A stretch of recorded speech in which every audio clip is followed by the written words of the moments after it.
नमस्कार, मैं हूं राहुल और आप देख रहे हैं पंजाब केसरी टीवी। संपूर्ण हिमाचल में वक्त तो चला है दिन भर की तमाम बड़ी खबरों से आपको रूबरू करवाने का, लेकिन सबसे पहले एक नजर अब तक के हेडलाइंस पर। वीरवार को पंडित सुखराम का मंडी के हनुमान घाट पर होगा अंतिम संस्कार। सुबह 10 बजे सेरी मंच पर अंतिम दर्शनों के लिए रखा जाएगा पार्थिव शरीर।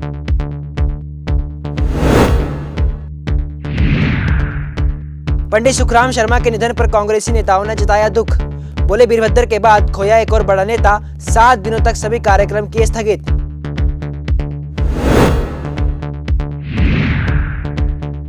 मुख्यमंत्री जयराम ठाकुर ने नई दिल्ली में प्रधानमंत्री नरेंद्र मोदी से की मुलाकात। हिमाचल आने का दिया न्योता। राज्य में चल रही विभिन्न परियोजनाओं के बारे में भी की चर्चा। और धर्मशाला के गेट पर खालिस्तानी झंडे लगाने के मामले में पुलिस ने एक आरोपी को किया गिरफ्तार। घटना को अंजाम देने में 2 आरोपी हैं शामिल। और अब खबरें विस्तार से। कांग्रेस के वरिष्ठ नेता पंडित सुखराम शर्मा का बीती रात निधन हो गया। उनके निधन होने से कांग्रेसी नेताओं ने शोक व्यक्त किया है। इसी कड़ी के चलते कांग्रेसियों ने अपने सभी कार्यक्रम 7 दिनों के लिए स्थगित कर दिए हैं।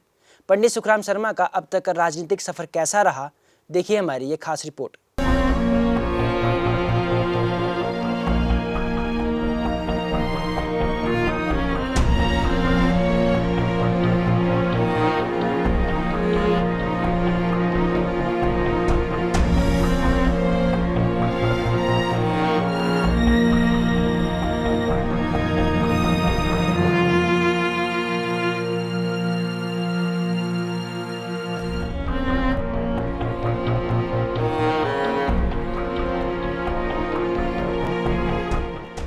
कांग्रेस पार्टी के वरिष्ठ नेता और पूर्व केंद्रीय मंत्री पंडित सुखराम का निधन मंगलवार रात को हो गया। उनके पोते आश्रय शर्मा ने ये जानकारी सोशल मीडिया पोस्ट के माध्यम से दी। उन्होंने लिखा, अलविदा दादाजी, अभी नहीं बजेगी फोन की घंटी। पूर्व केंद्रीय मंत्री पंडित सुखराम को 4 मई को मनाली में ब्रेन स्ट्रोक होने के बाद मंडी में एक अस्पताल में भर्ती करवाया गया था। एम्स में बेहतर इलाज के लिए वहां से उन्हें शनिवार को दिल्ली लाया गया। उन्हें दिल्ली भेजने के लिए हिमाचल प्रदेश के मुख्यमंत्री जयराम ठाकुर ने सरकारी हेलीकॉप्टर उपलब्ध करवाया था। मंगलवार रात 1:30 बजे उनका निधन हो गया। सुखराम का राजनीतिक करियर देखें तो लगता है कि भ्रष्टाचार में भले ही उन्हें सजा हुई हो, लेकिन जनता ने उन्हें कभी दिल से नहीं निकाला। उनके जाने से मंडीवासी बेहद दुखी हैं। लोगों का कहना है कि वो राजनीति के चाणक्य के रूप में जाने जाते थे। उनके निधन से सभी हताश हैं, लेकिन ये संसार का नियम है। जिसने जन्म लिया है उसकी मृत्यु भी सुनिश्चित है। दूरसंचार क्रांति के मसीहा के जाने से हर कोई दुखी है। उनके रिश्तेदार ने बताया कि मंगलवार रात करीब 1:30 बजे उनका निधन हुआ और उनके अंतिम संस्कार की तैयारी मंडी में की जा रही है। दिल्ली से उनके पार्थिव शरीर को आज ही मंडी लाया जाएगा और मंडी के सलापड़ और अन्य जगह शव वाहन को श्रद्धांजलि के लिए कुछ देरी के लिए रोका जाएगा। करीब शाम 6 बजे पंडित सुखराम की पार्थिव देह मंडी पहुंचेगी। वहीं वीरवार को 10 बजे सेरी मंच पर उनके पार्थिव देह को अंतिम दर्शन के लिए रखा जाएगा और बाद में हनुमान घाट पर पूरे सम्मान के साथ अंतिम संस्कार किया जाएगा। सुखराम के राजनीतिक कद का अंदाजा इसी बात से लगाया जा सकता है कि उन्होंने 5 बार विधानसभा और 3 बार लोकसभा चुनाव जीता था। उन्होंने मंडी से अपना सियासी सफर शुरू किया। 1963 से 1984 तक वो विधायक भी रहे। 1984 में यहीं से लोकसभा के लिए चुने गए और राजीव गांधी की सरकार में राज्य मंत्री बने। 1996 में फिर मंडी से जीते और दूरसंचार मंत्री बने। 1963 से राजनीतिक सफर की शुरुआत करने वाले हिमाचल प्रदेश के दिग्गज राजनीतिक चेहरों में शुमार पंडित सुखराम 1996 में इतना बदनाम हो गए कि आखिरी वक्त तक वे अपने दामन पर लगे दाग को लेकर चर्चा में रहे। देश में टेलीफोन क्रांति लाने वाले लोगों में जिस सुखराम का नाम लिया जाता था, वे 1993 से 1996 तक दूरसंचार मंत्री थे। वहीं एक इंटरव्यू में सुखराम ने खुद बताया था कि कैसे भारत में मोबाइल टेक्नोलॉजी लाई गई। 31 जुलाई 1995 को पहली बार भारत में मोबाइल कॉल की गई थी। मोबाइल से ये बातचीत केंद्रीय दूरसंचार मंत्री सुखराम और पश्चिम बंगाल के मुख्यमंत्री ज्योति बसु के बीच हुई थी और फोन नोकिया का था। वहीं मंत्री सुखराम पर पद का दुरुपयोग करने के आरोप भी लगे, जिसके बाद उन पर मामला भी दर्ज हुआ और उन्हें जेल भी जाना पड़ा। वहीं इतना सब कुछ हो जाने के बाद भी उन्होंने 1997 में हिमाचल विकास कांग्रेस बनाई और 1998 में विधानसभा चुनाव में भाजपा से गठबंधन कर सरकार में शामिल भी हुए। सुखराम सहित 5 विधायक मंत्री बने। वहीं सुखराम के बेटे अनिल शर्मा को 1998 में राज्यसभा के लिए चुना गया। 2003 में सुखराम मंडी से फिर जीते, इस बार कांग्रेस से हाथ मिलाया और 2017 में सुखराम ने बेटे के साथ भाजपा ज्वाइन की, लेकिन 2 साल में ही कांग्रेस में घर वापसी की। वहीं सुखराम के बेटे अनिल शर्मा मंडी से भाजपा विधायक हैं। बता दें कि कल सेरी मंच पर उनके पार्थिव देह के अंतिम दर्शनों के बाद हनुमान घाट पर पूरे सम्मान के साथ उनका अंतिम संस्कार किया जाएगा। वहीं उनके निधन के बाद प्रदेश कांग्रेस ने भी 7 दिनों तक अपने सभी कार्यक्रमों पर रोक लगा दी है। पंजाब केसरी टीवी के लिए मंडी से सीमा शर्मा की रिपोर्ट। मुख्यमंत्री जयराम ठाकुर ने नई दिल्ली में आज प्रधानमंत्री नरेंद्र मोदी से मुलाकात की और पीएम को हिमाचल आने का न्योता दिया। इस दौरान उन्होंने कई परियोजनाओं पर चर्चा की। मुख्यमंत्री जयराम ठाकुर ने आज नई दिल्ली में प्रधानमंत्री नरेंद्र मोदी से मुलाकात की। इस दौरान उन्होंने प्रधानमंत्री मोदी को हिमाचल आने का न्योता दिया। इस मौके पर मुख्यमंत्री जयराम ठाकुर ने कहा कि उन्होंने केंद्र सरकार के 8 साल का कार्यकाल पूरा होने पर 31 मई को हिमाचल प्रदेश में राष्ट्र स्तरीय समारोह आयोजित करने का आग्रह किया। उन्होंने कहा कि हिमाचल प्रदेश इस राष्ट्र स्तरीय समारोह को आयोजित करना चाहता है, जिसमें देश के सभी जिले शामिल होंगे। उन्होंने प्रदेश और प्रदेशवासियों के लिए प्रधानमंत्री के विशेष लगाव और प्रदेश का विकास सुनिश्चित करने के लिए राज्य को सहयोग प्रदान करने के लिए उनका आभार व्यक्त किया। मुख्यमंत्री ने प्रधानमंत्री के साथ राज्य में चल रही विभिन्न परियोजनाओं के बारे में भी चर्चा की।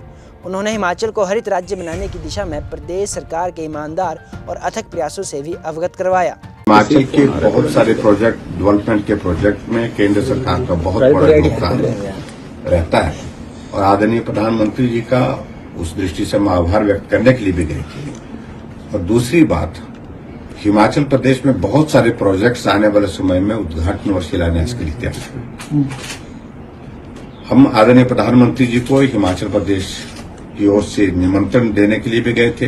जो प्रोजेक्ट्स हिमाचल प्रदेश में बन करके तैयार हैं या कुछ का शिलान्यास होना है, तो उनका शिलान्यास करने के लिए देवभूमि हिमाचल प्रदेश में पधारे। और विशेष तौर से मुझे इस बात को लेकर के आपके साथ बात करते हुए प्रसन्नता है कि जो हमने आग्रह किया है, जो निवेदन किया है प्रधानमंत्री जी के समक्ष, 8 साल का कार्यकाल, बहुत सफल कार्यकाल प्रधानमंत्री जी का, जो 31 मई को पूरा हो रहा है। तो इस कार्यक्रम के लिए निवेदन किया हमने कि इस कार्यक्रम को हिमाचल प्रदेश में किया जाए। तो प्रधानमंत्री जी ने हमारी बात को, हमारे आग्रह को सुना है और मुझे पूरा भरोसा है कि आने वाले समय में जो निर्णय होगा उसमें हिमाचल प्रदेश में उनका आना। धर्मशाला विधानसभा के गेट पर खालिस्तानी झंडे लगाने के मामले में पुलिस को एक बड़ी सफलता हासिल हुई है। मामले में पुलिस ने एक आरोपी को गिरफ्तार किया है। मुख्यमंत्री जयराम ठाकुर ने बुधवार को नई दिल्ली में बातचीत के दौरान बताया कि इस घटना को अंजाम देने में 2 आरोपी शामिल हैं। उन्होंने कहा कि आज सुबह पंजाब से इस घटना के एक आरोपी हरविंदर सिंह पुत्र राजिंदर सिंह को गिरफ्तार किया है। मुख्यमंत्री जयराम ठाकुर ने कहा कि हिमाचल प्रदेश पुलिस और पंजाब पुलिस के संयुक्त प्रयासों से दूसरे आरोपी विनीत सिंह को भी शीघ्र ही ढूंढकर गिरफ्तार किया जाएगा।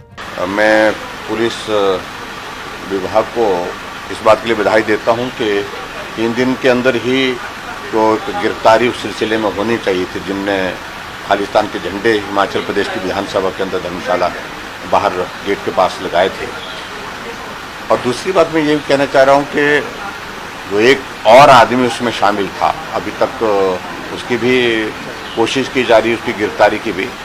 गिरफ्तारी के बाद जो चीज़ें निकलेंगी, लेकिन ये बहुत बड़ी साजिश है कुल मिलाकर के, और इसलिए डिटेल में बातचीत कहने की सर, लगता है कि हिमाचल का जो माहौल है वो खराब करने की कोशिश की जा रही है। निश्चित रूप से माहौल खराब करने की कोशिश हो रही है। और ये जो पिछले कुछ अरसे से एक पॉलिटिकल डेवलपमेंट हुई है हमारी एडजॉइनिंग स्टेट में, और उस स्टेट के सारे परिदृश्य, राजनीतिक परिदृश्य के कारण जो है कुछ लोगों को हौसला मिल रहा है, जो दुर्भाग्यपूर्ण। सर, हेल्थ मिनिस्टर से आज मुलाकात की है, क्या आखिरी चर्चा हुई है आज हेल्थ मिनिस्टर? देखिए, रूटीन की सारी चीज़ों को लेकर के बातचीत हुई। हिमाचल प्रदेश के हमारे बहुत सारे प्रोजेक्ट हेल्थ से रिलेटेड जो है वो केंद्र सरकार के पास आते रहते हैं, और उनकी मदद हमको हमेशा मिलती रही है, बहुत बड़ा सहयोग रहा है।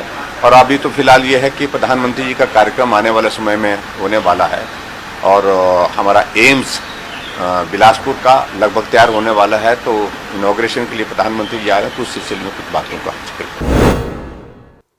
और प्रदेश में जब से पुलिस भर्ती पेपर लीक हुआ है, तब से कांग्रेस ने बीजेपी को घेरना शुरू कर दिया है। यहां तक कि कांग्रेस ने ये आरोप भी लगाए हैं कि इसमें बीजेपी की सांठगांठ है।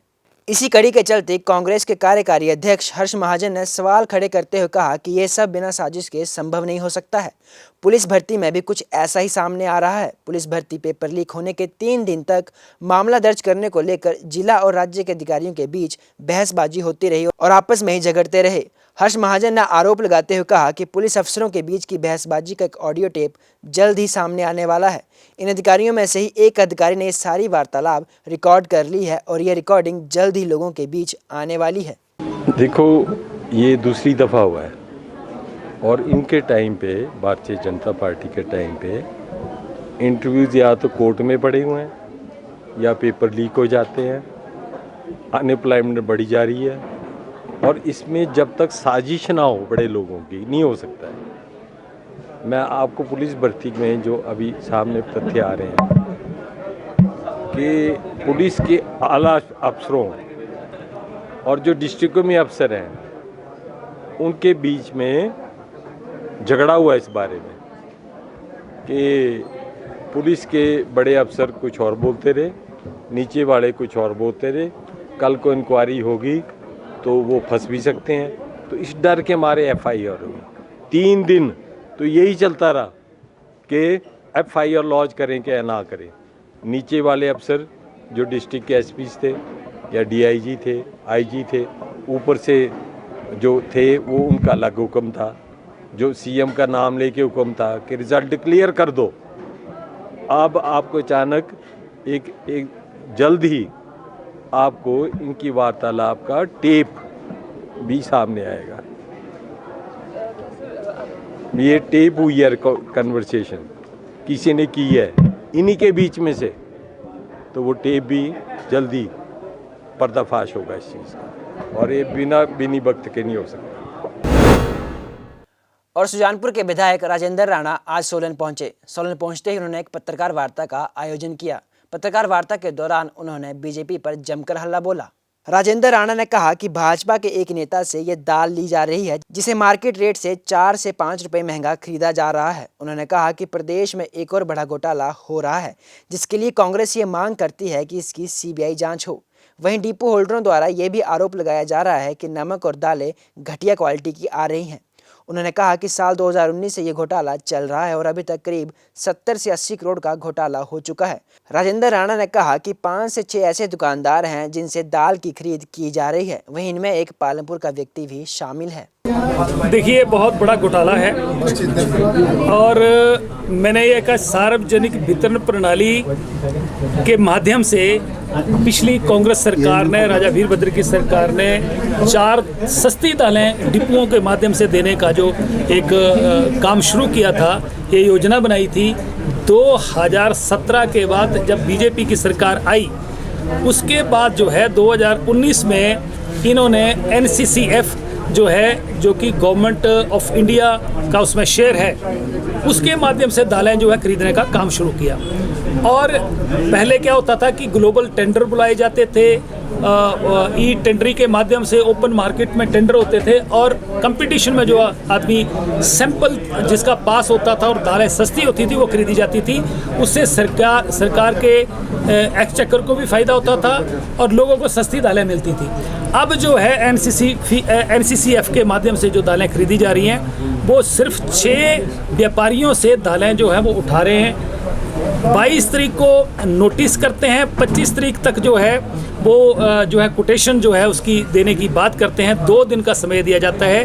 मैं समझता हूँ कि ये सारी मिली भगत है और एक पालमपुर का एक आदमी जो कि कंसल्टेंट है और वो सरकार की कंसल्टेंसी कर रहा है और इसमें बहुत बड़ा लेन देन है। महंगे दामों पर दालें खरीदी जा रही हैं, डिपुओं से लोग नमक नहीं उठा रहे हैं, घटिया किस्म की दालें आ रही हैं, इसलिए बहुत बड़ा स्कैंडल है।